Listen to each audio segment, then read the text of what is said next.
Well, welcome to cooking class. We're glad you chose to join us this evening. We're doing tonight's class on Spangled crepes. So I guess we're a little late for the Spangled stuff, but maybe we can use those maybe next year, some of the ideas you get tonight. So, does anyone know where the crepe originated? France, yes. So technically it's Brittany, France. So it is, they're they're widespread now. Most countries have some form of a crepe that we eat, but they did originate in France. And they can be sweet or savory, so we are gonna have both of those tonight to kind of show that it can be used for breakfast, it can be used for a mealtime, or for dessert. So that way they're you can kind of make them however you want them, really. That's the nice thing about a crepe. And then, so an interesting fact that I found is that February 2nd is when crepes were typically eaten in France, and it became known as Day of the Crepe. And on that day, they have like a little tradition that if you catch a crepe in a pan, after you flip it with your right hand and hold a gold coin in your left, it's supposed to make you rich for that year. Crepes are generally more eggy than a pancake, okay? And so that's just going to help with the elasticity of it, because you want a crepe to be able to wrap and hold. The tricky part is taking a recipe for a crepe and bulking it up, right, to make a larger quantity. You're going to have to play with your liquids a little bit with that, okay? Depending on how much. I know we've talked about this a lot in other classes with tightening agents, if you're using cornstarch and water, a slurry, or roux. But whenever you bulk a recipe up from a small amount to a larger amount, that's going to vary, okay? It doesn't seem like it, and math will tell you that that's not true. But take a recipe and multiply it times 4 and see what happens. What it takes to tighten it and what it takes to get it to the right looseness in this case will vary some. So be willing to play with that recipe just a little bit. If you've got one for 8 maybe and you're wanting to make it for 25, 30 people, so just be aware of that if you go to make it. You will want to adjust that milk just a little bit to get it to the right consistency that you want it. And another trick with making crepes is when you get it to a point where you feel really confident that it's loose enough, add a little bit more milk and loosen it up just a little bit more. Okay? One of the things that I would suggest from my experience last night with this basic crepe recipe is use a deep bowl. You know, when you start out, to use a deeper bowl, because I kept whisking and my flour kept falling out on the cabinet. Yeah. So make sure you have a deep bowl so you can whisk that flour into your eggs, and then as you added the milk, I lost some of my flour out on the cabinet. So slowly add that milk, and then it does take a little bit of experimenting with whatever size skillet you're using and the quantity that you would put in that skillet. I finally found that for what I was using, I had about a 10-inch skillet that I was using, and I ended up using about 1/3 cup of the batter into that, and of course moving that skillet around like it suggests to get it to round out in that. Would that sound about right to you, Jared? So we're going to start with the breakfast crepe that's listed on your recipes. So you know, as Misha said earlier, you can actually fill these crepes. So they're kind of like filling tortillas, I felt like. You can fill them with whatever you would choose and put whatever kind of sauce on them you would like. So this breakfast crepe is going to have eggs.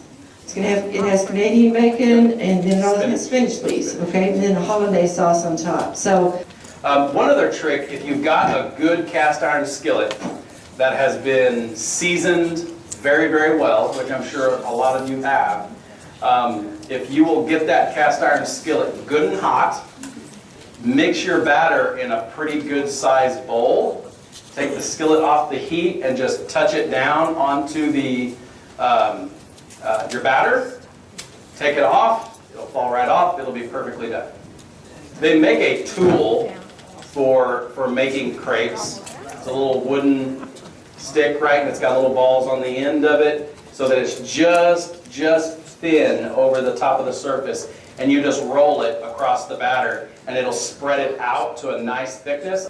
Keeping them warm. I would put your oven on warm, sliding them in as you like wrap them. The way we did ours is we made all the crepes, kept them in the warmer. The egg and the ham was put in the warmer after it was cooked and ready to go. And then just pull everything out and start making them. As you get a few made up in a pan, put them in your oven, keep it on warm. I know a lot of the ovens today have just a warm setting. It sets about 170 to 180 degrees. And then that way it'll keep it good and hot. So the nutritionals for the breakfast crepe, they are going to be a little bit high in sodium, just because most of our breakfast meats are Canadian bacon, sausage. Those are all pretty high in sodium because they're cured meats. So if you're looking to watch your sodium intake, maybe trying to find one that has less sodium, or just opt to not put the meat in there. Maybe add some more veggies, something like that. But they are also going to be really high in protein because we have lots of eggs in there, plus the meat as well. I also put a couple of possible sauces on here, like the hollandaise. I think we mentioned salsa, maybe like a cheese sauce if you're feeling like you really want a heavy meal, or even like a breakfast gravy could probably be okay. The nutritionals do not include those, just because I don't know what you're going to do at home. So just keeping that in mind, that the nutritionals for these recipes will change if you add a sauce on there. But for the most part, you're going to be high in vitamin A, vitamin C, and protein. Absolutely. Shasta, if you could substitute the milk with almond milk and different milks like that, absolutely. Yeah, absolutely. I would look and see if they have a higher sugar content than the regular milk. You may just want to adjust that way. Drop your temperature back just a little bit. Higher amount of sugar means it's going to caramelize a lot. You'll get that browning a lot faster, and they may get harder quicker. So you may want to drop your temperature down if they have a little bit more sugar content in them than what the regular milks do. Grab hands for us. Okay, and then we are going to get our batter up and ready. And I also learned, pour quickly. Don't pour slowly, right? And we're gonna wait. And you're gonna do about 80-20 on your cooking surface, okay? The first layer is to cook it most of the way through. You're gonna flip it, and upon flipping it, you're gonna brown the other side. Does that make sense? It's gonna cook that little bit of tackiness out of the other side. But you're not going to have a lot of cooking to do on that second portion. Yep. Just like pancake or any other type of French toast, do about the same way. By pouring it quick, when you pour a pancake slow, right? I know I do mine, so they get nice height. They're not really big. Pouring it fast allows it to spread out quickly so that you get nice coverage, and you don't have to try to fight it by getting it thinned out, right? Beautiful, beautiful. I wouldn't say the best. You learn. All right, there's that. We're going to be the judge. Yeah, that's what we'll learn. We'll learn from the best. So now with crepes, sometimes you'll get them to bubble up a little bit whenever you flip them. It doesn't hurt anything to press them down. Another thing I didn't mention earlier that you really want to be careful with these is over-mixing. Over-mixing can be very problematic. The very first batch that I made on a test run was definitely over-mixed, and you can tell because it was very tough. Okay? Your batter was very tough. It's not going to be like a pancake where it's flaky. It's going to have elasticity to it because of that egg like we talked about earlier. It's got a higher egg content, so it'll have elasticity, but it shouldn't be tough, right? And I know with baking and pastries and things like that, there is a fine line between tough and having some elasticity to it. It's very simple. Yeah, you can touch it, man. It's yours to eat anyhow. Perfect. Looks great. Yours looks better than mine. It's more shapely. The student becomes a master. Awesome. Awesome. And you'll notice whenever you're cooking them, you can tell the egg content in it. It'll almost cook. I don't know if you've ever made pancakes with way too much egg, because I have. And they just have a shine to them. They have a look to them that just kind of makes you think, oh man, this has got a lot of egg in it. And you'll have that with crepes. Again, you get a nice brown on them, and then they're ready to go. You definitely don't want them to get too crispy, right? And a good thing to do if you're making several is to get parchment paper or wax paper and put in between them as you stack them in a pan, get it covered up and put it in there. You don't need to worry about it getting too much moisture to it. Once it's cooked, if it gets moisture to the top of it, that's not a bad thing. That's going to hide any flaws of you maybe leaving it on the griddle a little bit too long, right? So if by chance you walk away to make something else and you come back and they have, no, that side's still not too bad. They're like this right here, but all over, pretty crispy. Put them in the microwave with a cup of warm water. Pop it on there for 30 seconds. It'll heat that water up, create humidity, and then that humidity will soften that outer shell up a lot more. Beans that it hasn't got as much flour to it, you're not going to get that soggy texture like you would if you put too much syrup on your pancakes, right? So right now you guys are getting the tomato basil crepe. I believe there's a balsamic reduction drizzled on top. That is also optional, the drizzle is. But so with the inside, it's pretty much just cherry tomatoes, mozzarella, and basil, and a little bit of some salt, pepper, and garlic powder. So this one's a very simple crepe. The flavors kind of just speak for themselves, so you don't have to do a whole lot with them. As far as nutritionals go, they are going to be a good source of protein. So the cheese is going to give us some protein in there. And what's really nice about the crepe is in one crepe you're also getting some protein because there's so many eggs. So you're kind of getting a complete meal by using a crepe and then adding something with a little extra protein in there as well. It's also going to be high in vitamin A, just from those the basil and the tomatoes in there. So on this particular glaze, which is a Roland brand, you can usually buy that at Woods here in town. They have it. Your sodium is actually at 0 for 1 tablespoon. There is 7 grams of carbohydrate per tablespoon, 25 calories, 0 fat, 3 grams of sugar, and no protein. So our last one is going to be the strawberry blueberry filling.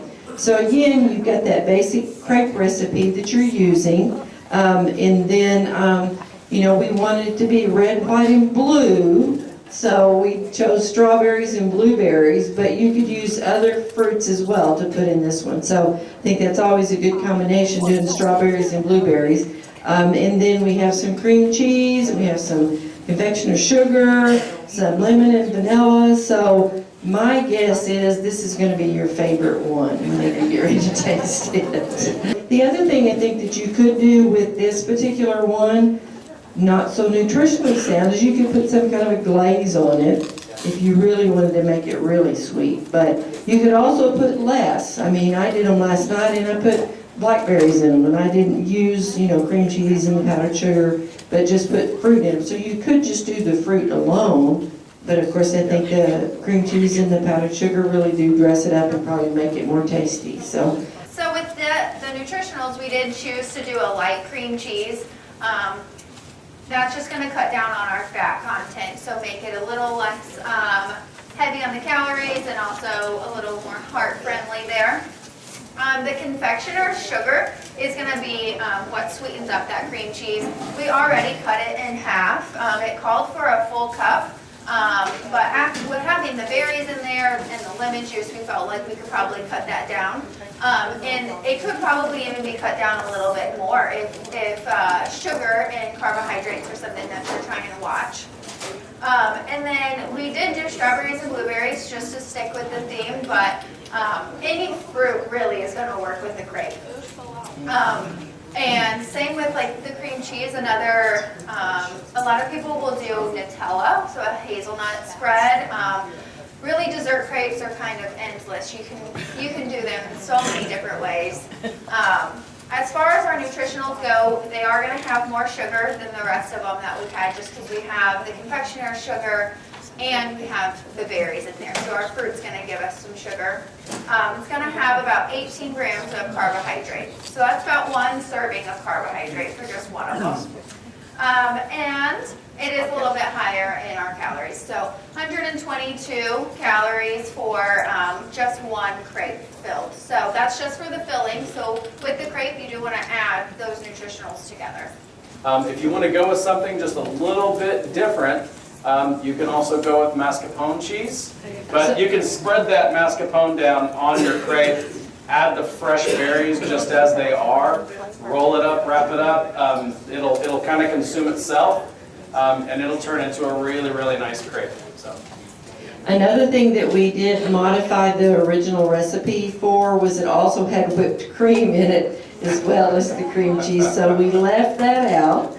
But you could also add that in if you chose to do so, or you could maybe substitute it for some of the cream cheese and do, you know, whipped cream and berries if you wanted to try something like that. If you didn't have cream cheese around. We have it's a powdered cornstarch-based thicken-up. And you can actually buy thicken-up powders and xanthan gums and things like that for tightening. If you go to Springfield, like to Mama Jean's, you can buy the powdered xanthan gum, and it is dirt cheap stuff. It's really, really cheap. And it works really good. You can actually, I prefer the xanthan gum-based tightening agents. They blend better with cold items. And of course, with some of the dietary restrictions and modifications that we have here in the hospital, you know, we've got to tighten up things like carbonated beverages. That can get really, really tricky, hot and cold beverages, and you've got to find something that works good for both. And the xanthan gum works really, really good. Start with an X, not a Z. And it works really good. You can just whip it right in there like you would adding extra sugar to it, you know. Do you think you could do some cornstarch, do cornstarch You water could make paste? you can make a slurry with cornstarch and water. It's a bit counterproductive because you are adding more liquid to it in that sense. And so when adding cornstarch and water, if you're doing a recipe, keep in mind if you're having to tighten it like that, it is going to dilute the flavor of your product. Because you're adding more moisture to it, you're actually making it a larger portion by adding that water and cornstarch to it. Cornstarch and water is not good use in a cold item. So you may want to grab some more cream cheese, maybe. Sometimes putting it in the refrigerator overnight can kind of help solidify things up just a little bit. That would work. Maybe just look for fresh blueberries. Maybe just look for fresh Because you wouldn't really probably have to worry about the water in those. Hopefully you finished off really sweetly tonight with our crepe at the end.